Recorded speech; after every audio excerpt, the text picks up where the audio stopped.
Finished. Look what arrived.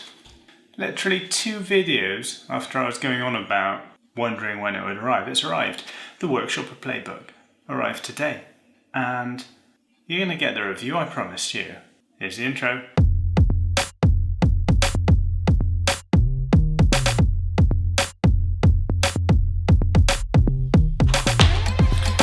Hello, this is episode 3 of That Product Thing. And as I said in the intro, as if by magic, less than a week after I shot that first video, I was talking about how much I was looking forward to getting the Workshopper Playbook. It arrived. So to start off, a little bit about how I got this book. I've been a big fan of AJ&Smart, Jonathan Courtney in particular. I listen to the Product Breakfast Club, or Jake and Jonathan, if you're not one of the cool kids, for a while now. Their podcast is very inspirational. I've listened to every single episode, and some of the episodes in particular, they really make you passionate about being a product designer. Jake and Jonathan got together as Jake Knapp wrote the Sprint book, and Jonathan Courtney read the book on a flight, and the book transformed his agency. Long story short, they got together, had a bit of chemistry, and now they do a podcast together. The Sprint book, if you don't know it, is responsible for the design sprint, which is a step-by-step process for facilitating a product design workshop. So after listening to the podcast, following them on YouTube, pretty much consuming everything that they put out, I ended up being on their mailing list, and I got an email through saying, "Hey Simon, can't believe it's here. My first book, the Workshopper Playbook, is available now." This was April the 8th. Today is June the 16th, just over 2 months to arrive, but that's alright. Basically, the book was free, all you had to do was pay for postage, so I didn't even have to be sold. I basically paid the postage and awaited my book. So between then and now I learned a few things about what to expect. The Workshopper Playbook was pitched as a way of facilitating workshops and designing your own workshops. And it's got to be said, in between ordering that book and receiving it, I did receive a number of emails where they tried to sell you into additional training. I didn't take them up on any of those offers. So with the context in place, let's move on to the book. First impressions, as it came out of this little bubble wrap, non-recyclable, it's got to be said. Is it non-recyclable? I wouldn't risk putting that in the recycling bag. Is that it's smaller than I was expecting it to be. It doesn't look so small there. But if you turn it that way, you see what I mean. Add to that the fact that when you open the book, and I'm taking out my trusty type scale, old school, the book seems to be set in a 12-point serif font, and the line spacing is off the chart. And this may be a minor point, but for those typesetters amongst you, you kind of know that that is like when you do your homework and it has to be a certain amount of pages, so you make the font bigger and the line spacing bigger, so it looks like you've done more than you've actually done. But we'll forgive them that, it's a free book. You don't get that new book smell either, because it's not really printed on high quality stock. But again, it's a free book. The other notable thing that I did notice, which made me wonder where they're going with this, is the lack of ISBN number, price, or barcode. It does say first edition in the front, so maybe this is a very first edition, an MVP almost. But it makes me think that, well, we'll get to that. So to be totally honest, I had some expectations about this book, because 4 months ago, according to YouTube, Jonathan Courtney released a video on the AJ&Smart channel. That video is called "What is Design Thinking? An Overview 2020. In it, he says something along the lines of this. Hey, I'm Jonathan from AJ&Smart, and in this video I'm going to give you an overview of design thinking and why it's still relevant in 2020. Which was interesting to me because Jonathan Courtney in the past has been a skeptic of design thinking. And to be fair to him, he doesn't say anything in this video that contradicts anything that he's said previously. But in previous videos, he has been very skeptical. And in the podcast, he's also been very openly skeptical about the design thinking process. For example, on the AJ&Smart YouTube channel, he's got a video called "Why Do Design Thinking Projects Fail?" So I've written a lot about design thinking, we've spoken a lot about design thinking, and a lot of it, I guess it comes across as negative. It comes across as we at AJ&Smart really don't believe in it. And yeah, also I know that in a lot of talks I do and on the podcast, Yeah, I all over design thinking a lot. And in that same video, he also says, and I've seen even the biggest companies teaching design thinking, even if they embed themselves within companies and stay there for over a year or 2 years, it still doesn't work. I really haven't seen great examples of design thinking working if it's purely being used as the system for innovation. Although technically not a U-turn, it felt like a bit of a U-turn to me. Jonathan Courtney isn't an idiot. Over the past 2 years of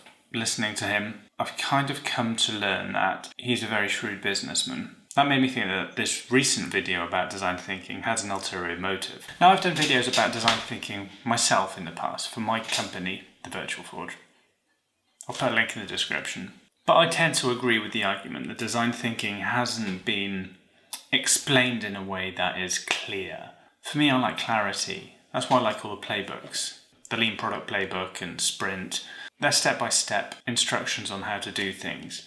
And I prefer to be in a position where I've been told what to do, but then I don't follow the instructions and I tweak something so that it fits my needs, rather than the design thinking way of giving you very high-level overview and allowing you, or leaving you, to come up with your own way of facilitating design thinking. To be honest, after seeing that video, my expectations of the Workshopper Playbook would be a rather large handbook that goes through all of the different exercises and tools that you can use to facilitate a design thinking approach to whatever problem that you've got in your organisation. I was very excited about that.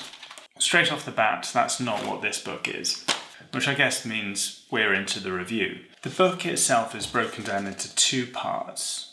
And that's acknowledged at the beginning of the book. The first part of the book will introduce you into the mindset needed to really understand what it means to become a workshopper. And a workshopper in this book is defined as somebody that facilitates workshops. And the second part will go into the hyper-practical mode and start introducing you to the tools you need to put this into action today. So the first part of the book talks about the problems associated with product design. A lot of it comes down to politics within teams and people just not listening to each other. All things that are addressed in a very step-by-step way by Sprint. By Sprint, podcast joke. It also talks about the origins of AJ&Smart, glossing over Tunnel World. Jonathan, if you're reading this, that should have gone into the book. That was a great story that they talk about in one of the podcasts. I will put a link to it below because otherwise Tunnel World will mean nothing to anybody apart from those that read the podcast.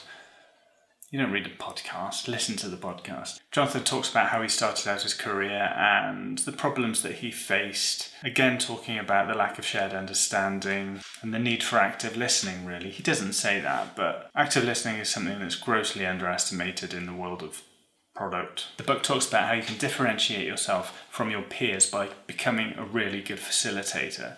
And the advantage of being a really good facilitator is that you allow other people within a workshop to focus on what he calls superpowers, their own superpowers, not like being able to climb up walls and shoot cobwebs out of you. I'll cut that there because that was going nowhere. But a person's particular expertise within a team. If everybody's worrying about how you facilitate, who's going to take notes, what the outcomes are, what the milestones are, who's doing the minutes, they're not really focusing on what they're there for. It talks about the 4 steps of becoming a workshopper. It says the 4 keys that you need to become a successful workshopper are 1. Mindset and theory, 2. Facilitation skills, 3. The toolkit, and 4. Battle-tested workshop recipes. That is what I thought we would be getting from this book. It sounds already that I'm getting a bit down on the book. That's unfair, because I'm not down on this book at all. There's a random piece of blank paper. It's not good for the environment.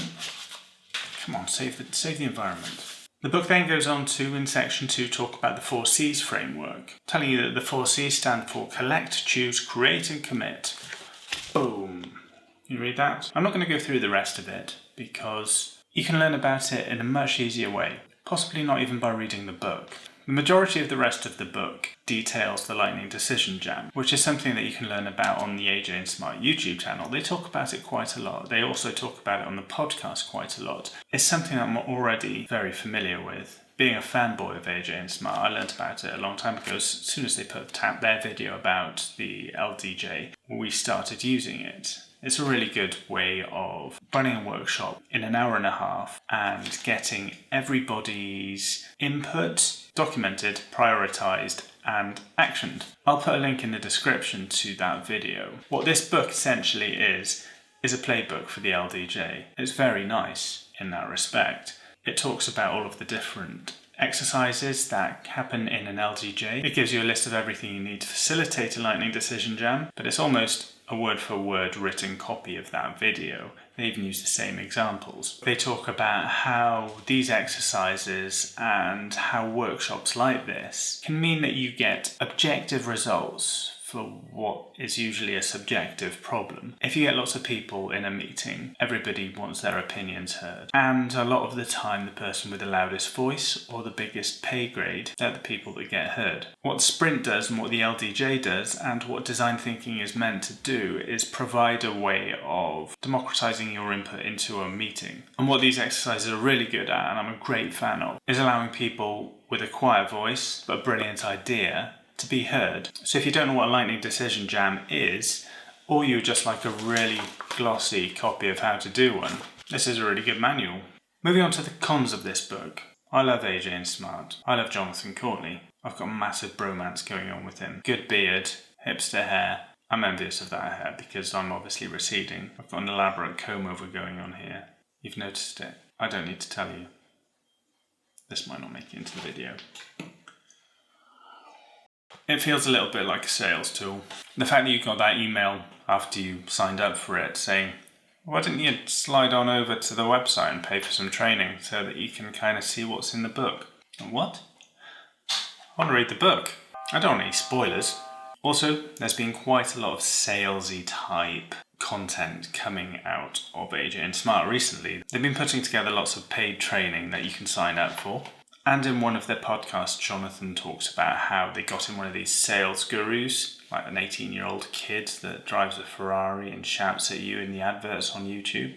He came in to teach them how to make additional income from their content. And since then, it feels a lot like they're exploring that in a very real way, making a lot of additional income from their training. And worst case scenario is this book is purely a leaflet for that paid learning. Best case scenario, and I really hope this is where we're going with this, is that the Workshopper Playbook, first edition, is an MVP. They're putting this out there to get feedback on the format. And if that's the case, then that's brilliant because the lightning decision jam is a really good, concise, clear way of solving a problem easily and that you can sell to your clients or your team. What I'm hoping that they're going to do is expand upon that, add more exercises, add more examples, and turn this into that design thinking Bible that I was talking about. I do worry, however, that the lack of ISBN and the lack of price means that this is never meant to be sold as a standalone piece of literature. Could I recommend this book? I don't know. Even if I do recommend it, I'm not sure if you'll ever be able to get your hands on it, unless they give it out for free, more. If you do get the chance to pay for it, should you? I think yes. If you're the type of person that needs to run lightning decision jams, or workshops that are a close approximation of a lightning decision jam, then it's a really nice handbook to have. If you already know what an LDJ is and you don't read books, then I wouldn't waste your money on it. If you already know what an LDJ is and you have facilitated multiple sessions with your clients, unlikely to get much else out of it. So could I recommend it? Kind of. Am I disappointed? I gotta say a little. The content that's there is good, but I was hoping there was going to be more. There you go. First book review.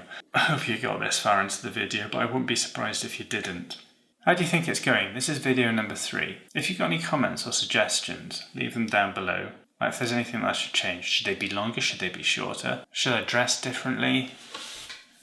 Should I like the t-shirt? A friend of mine made it. Worked together when we were designers at Nokia. I'll put a link in the description. But think of this as my prototype. I'm going to put it out there for all of you to see, this video that is. Leave comments because I need to learn. Leave a like if you like the video. Leave a dislike if you didn't like the video because as always, if somebody sees a load of dislikes, they're not going to waste their time watching it. I've got to be taught a lesson if this is rubbish. I hope that video wasn't too negative. I was really looking forward to that book. was ready to spaff all over it. Spaff's not in the dictionary. It's not a rude word, it just means shower praise. Join me next time for another product related video.